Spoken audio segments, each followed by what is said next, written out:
ආයිබෝවන් සාලය බලමු අද මොකද්ද හොයාගත්තේ. සාලය අවුරුදු දවස්වල අවුරුදු කාලේ තියෙන විනෝද වෙවි ඉන්න කාලේ දැක්කා කෙහෙල් කන් වෙන මිනිස්සුනාරයි යන්නේ කෙහෙල් ඇවරියක් වගේ කෙහෙල් කනකුයි පොල් ගෙඩි තුනකුයි ඔය මොන හරි ටිකක් අරගෙන ලාල්කාන්තේ නිවසට යනවා කට්ටියක්. හරි අපූර්වයි. හැබැයි පුද්ගලයා ඔයාලා දන්නව ඇති කවුරුත් සුගේශ්වර බණ්ඩාර මොහු තමයි මේ යන්නේ. හරි ආතල් මේක. හරිද?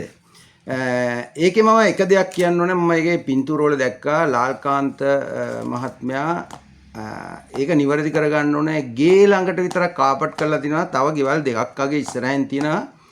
ඒ පාර නම් හදලා නැහැ.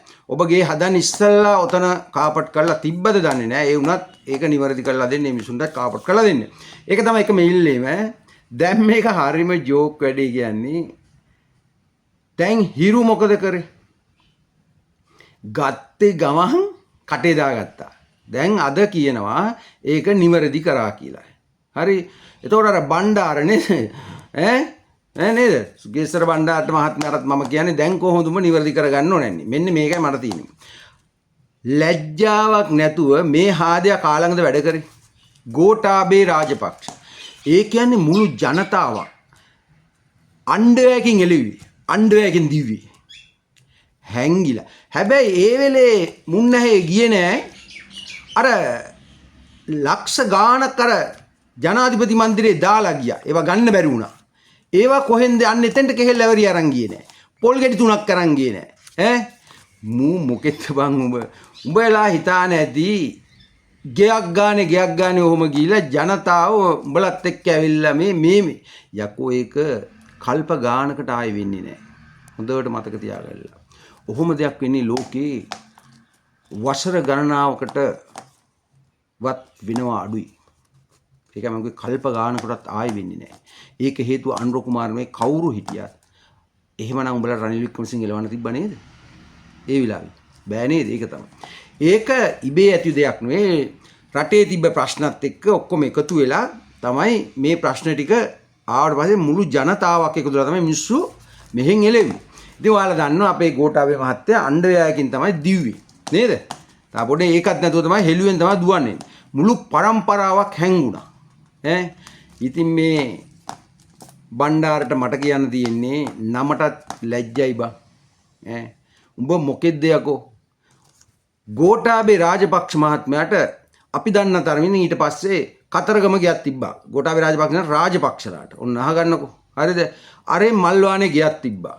නේ? අර බැංකුවේ සල්ලි තියෙනවා. මේ බැංකුවේ සල්ලි තියෙනවා. අරක හොරා කාලා මේක යකෝ කෝතෝ ඒ වෙලාවේ මොකද කරේ? දැන් අර තොගේ උන් නේද අර හීරේ ඉන්නේ. නේද? අර ඇමතිගොල්ල දෙන්නේ තුන් දෙනෙක් ඉතින් උඹ හිටිය ආණ්ඩුවේ මිනිස්සු කො උඹ ඒ වෙලේ ගියේ නෑ නෝ කෙහෙල් වල්ලත් අරගෙන එල්ලගෙන.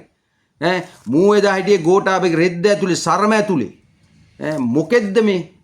ලාල්කාන්ත මම ලාල්කාන්තට කියනවා යකෝ ඔතන ඉඳලා කනට ගහන්න තිබ්බේ. කනට ගහලා එලවා. ඔය පොලිසිය ගෙන්නන්න එපා ඔතෙන්ට ඔයලාට. කනට ගහලා එලවා මේ මොන ඇට්ටිම්බොද? මුම් රට කාලා රට විනාශ කරලා රටේ මිනිස්සු යන එන මන් නැති කරලා. අද බලන්න ලංකාවේ වැඩකට මේ මිනිස්සෙක් නෑ. ඇයි ඔක්කොටම වැඩ කරන්න පුළුවන් ඔක්කොම එදා පැනලා ගියන රටවල් වලට. මොන අපතේ අර කෙහෙල් කන උස්සන මිනිහට ගෙදර කන්න තියනවද දන්නේ නැහැ. තොපි එදා කිව්වා ජේ.වී.පී කාරෝ හිඟන්නු කියලා. දැන් කියනවා ජේ.වී.පී කාරෝ වත්කම් මාර ගොඩක් රැගෙන ඒ කියන්නේ ධනේශ්වර මිනිස්සු මේ. ඒ හින්දා එතෙන්දී මේ බණ්ඩාර කියනවා මේවා හොරකම් කළා කියලා. අන්න ලාල්කාන්තේ දින එතන පොයින්ට් එක. මුන්ට නඩු කියන්න ඕනේ. එයාලා කියන්නේ මාලිමාව ආණ්ඩුව වෙලා අවුරුද්දක් ඇතුළත හම්බු කරගත්ත ධනය, සොරා කාපු ධනය. එතකොට මොනවාද ගල්ලංගු රෝලින් හොරා කාපු ධනෙන් තමයි මේ ගෙවල් හදලා තියෙන. තවත් මාලිමාවේ മന്ത്രിගොල්ලෝ දෙන්නේ තුන් දෙනෙක් ළඟ තියෙන හදාගෙන යනවලු ගෙවල්. එහෙනම් කරුණා කරලා මේ මිනිස්සු දැන් ලෑස්ති වෙනවා අර එදා මැයි වෙච්ච දේ වෙයි කියලා. ඒක වෙන්නේ නැහැ. මොකද ඒක වෙන්න මං කිව්වේ ඒක වෙන්නේ නැහැ. කල්ප ගානකටත් ආයම්බලට ඒක කරන්න බෑ. මොකද රටක එහෙම වෙනව අඩුයි. අපි දන්නා තරම. මේක රැල්ලකට වගේ ගිහිල්ලා ලෝකේ රටවල් දෙක තුනක්ම ඒ අපි කරපු දේවල් කරානේ. ඒ නිසා අපි කියන්නේ මේ ඉදිරියේදී තවත් මෙවැනි දෙයක් වෙන්නේ නැති නිසා මෙයා එතන ඉඳන් කියන පෝයක් පෝයක් එන පෝයට ඉවරයි ආණ්ඩුව. ඉවර නෙමෙයි යකෝ එන පෝය ඊළඟ පෝය හැම පෝයක්ම මැල්ල බලපුව දවසක හැම පෝයකටම එකෙක් ඇතුලේ. ඒකයි අපිට කියන්න තියෙන්නේ තොපේ හොරා කාපු එක එක ඇතුලේ. ලැජ්ජ වෙන්න ඇත්තෙන්ම ලැජ්ජ ඇත්තෙන් මේ මොකෙද්ද කියන්කෝ මොන ඇටිකේ ගාව රිලෙවෙදි ඉත්තෑවෙක් වගේ ඇවිල්ලා මිනිස්සුන්ට අපහාස කරන්න බලනව කතා කරන බන මූවදයි මහාන කරන්න. මූ මහාන කරන්න බලනකොනේ ලාල්කාන්ත උපයාගත ඒ වචන ටික බලන්න. හරියට කතා කරන්නවත් බෑ. මුන් තමයි ගෝඨාභය මට පේන්නේ මේ වගේ උන් යකෝ ප්‍රයිවට් සෙක්‍රටරි පෞද්ගලික ලේකම්. ඉතින් මුන්ට පුළුවන් පෞද්ගලික ලේකම් මේ මොන මැට්ටෙද්ද මුන් ඉඳලා තමයි මට ඉතින් ගෝඨාභයට කියලා වෙලා තියෙන්නේ මට ඉතින් මේ වගේ එකෙක් ළඟ තියාන්නේ.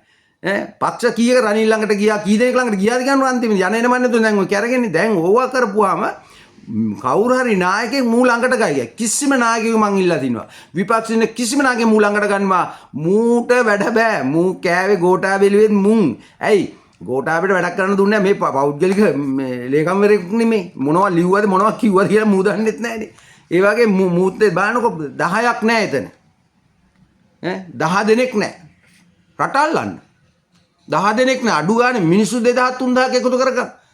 අනික මේ දැන් මෙතෙක් කල් අපි දැකලා නෑ මෙතෙක් කල් විපක්ෂයක් මේ මොන විපක්ෂයක් ආණ්ඩුවේ මොනතන් තිබ්බත් අවුරුද්දක් දවසේ ওই වගේ දවස් වලට මේ කවුරු හරි අරගෙන ගෙව කිසිම ගෙදරකට ගිහිල්ලා නෑ. දැන් මේ නීතිමය ක්‍රියාමාර්ග පොලිස් වලින් ගිහලා තමයි ගන්නෙ. එයාරද? එතකොට තේරෙනවද මුගේ ජඩකම? සුරේෂ්තර මේ නේද? මූ ඇවිල්ලා ජඩේක් නේද?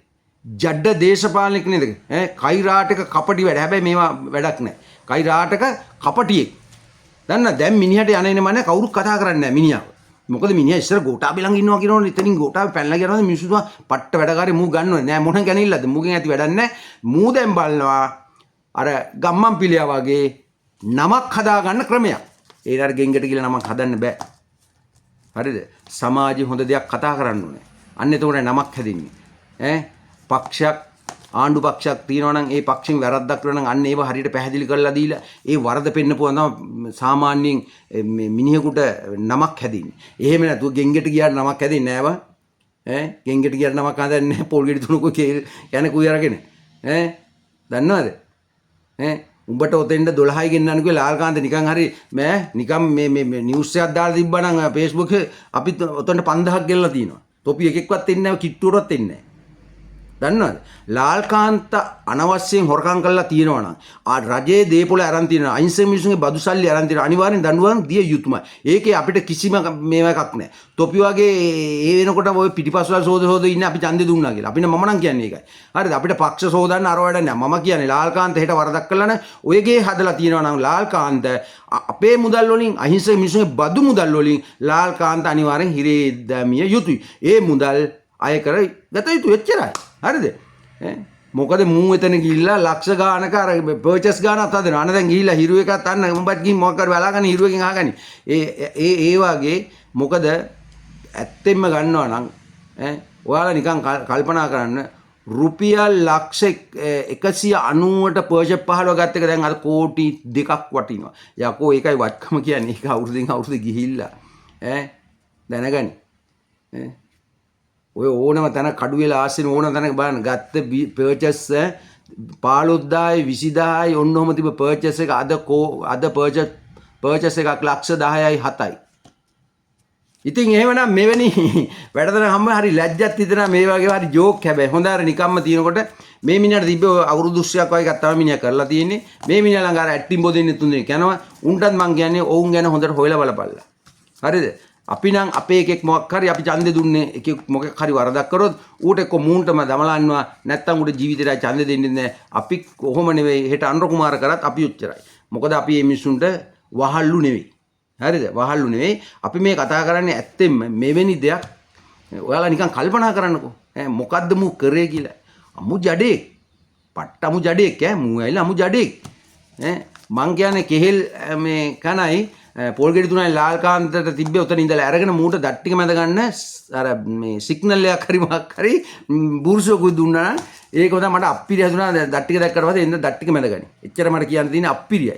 ඔව් ඇත්තෙම දට්ටික මැද ගනින් මේ ඒක ලාල්ට කරන්න තිබ්බ මේ අපරාධයක්. එහෙනම් ශාලය නතර වෙනවා මෙවැනි වැඩසටහනින් ආයෙ හමු වෙමු. ආයෙ බෝවන්.